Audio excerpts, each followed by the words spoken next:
કોહિનૂરનો 500 ગ્રામ જેટલો ઉપયોગ કરું છું. ઝાડની લીલોતરી છે જે ગ્રીનરી કહીએ એમાં ઘણો બધો ફેર દેખાય. ફાલમાં છેલ્લા એકાદ વર્ષનો ઉપયોગ કરું. એકાદ વર્ષથી ઉપયોગ કરો છો, બરોબર છે. નમસ્કાર ખેડૂત મિત્રો, હું નયન બારડ અરિહંત ફર્ટિકેમમાંથી. આજે આપણે ઉપસ્થિત છીએ ઉના તાલુકાના કાળાપડ ગામે અને આપણી સાથે છે કાળાપડ ગામના કિશનભાઈ કરીને ખેડૂત છે, જેને પોતાની નારિયેળીના બગીચામાં આપણું અરિહંત કંપનીનું કોહિનૂરનો ઉપયોગ કરેલો છે. તો આજે આપણે એના ફિલ્ડ ઉપર આવી અને એનો ફીડબેક કે જે તેને કોહિનૂરનો ઉપયોગ કર્યો છે તો એના રિઝલ્ટ એને કેવા મળ્યા છે એ બાબત આપણે આજે ચર્ચા કરવાની છે. તો કિશનભાઈ, તમે કોહિનૂર પહેલાં તો કેટલો ઉપયોગ કર્યો છે અને કેટલી નારિયેળીમાં? હું કોહિનૂરનો 500 ગ્રામ જેટલો ઉપયોગ કરું છું. થળદીઠ બરોબર.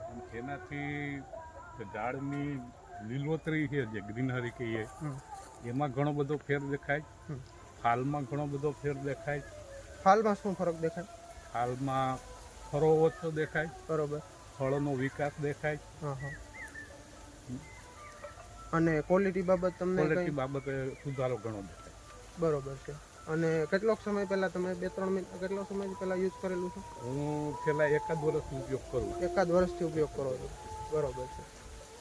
અને હવે તમે આ ઉપયોગ કરો છો પર પ્લાન્ટ દીઠ, જેમ કિશનભાઈ કીધું કે એક છોડવા દીઠ 500 ગ્રામ નો કોહિનૂરનો ઉપયોગ કરે છે અને એકલું જ નાખો છો? એટલું આ ઉપરથી ઉડાડવામાં ઉપયોગ કરે. રિંગ મારીને પણ કોઈ ખેડૂત કરી શકે, આપણે ઉપરથી ઉડાડી અને પછી પાછળથી પિયત આપી દે છે. ખેતર જ્યારે લીલું હોય ને હા, એવું. બરોબર. તો હવે તમે તમારા આસપાસમાં કે કોઈ ખેડૂતને કોહિનૂરની ભલામણ કર્યો ખરા? હા, વાપરવા જેવું કરું. નાળિયેરીના પાક માટે વાપરવા જેવું કરું. બરોબર. હવે તો તમારું એક જાણકારી માટે ખેડૂતોની તમારું એક ઇન્ટ્રોડક્શન કહેવાય, તમારું પૂરું નામ એક કહી દો.